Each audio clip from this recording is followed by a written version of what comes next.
బాధితులకు న్యాయం జరిగే విధంగా కేసుల పరిష్కారానికి కృషి చేయండి. గుంటూరు జిల్లా ఎస్పీ వకుల్ జిందాల్ శనివారం సాయంత్రం 5 గంటల సమయంలో గుంటూరు పోలీస్ కార్యాలయంలోని కాన్ఫరెన్స్ హాల్లో జనవరి 2026 నెలకు సంబంధించి నేర సమీక్ష సమావేశం జరిగింది.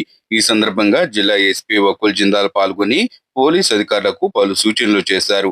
ఈ సమావేశంలో జిల్లాలోని శాంతి భద్రతల పరిరక్షణ, పెండింగ్ లో ఉన్న కేసుల పురోగతి, రోడ్డు ప్రమాదాలు మరియు మాదక ద్రవ్యాల నివారణ చర్యలు, రౌడీ షీటర్లు, ఇతర నేరస్తులపై తీసుకుంటున్న చర్యలు, పీజీఆర్ఎస్ ఫిర్యాదుల పరిష్కారం, రాత్రి పగలు గస్తీలపై ప్రజలకు పోలీసు అధికారులు సిబ్బంది అందిస్తున్న సేవలు మొదలగు పలు అంశాల గురించి సమీక్షించారు.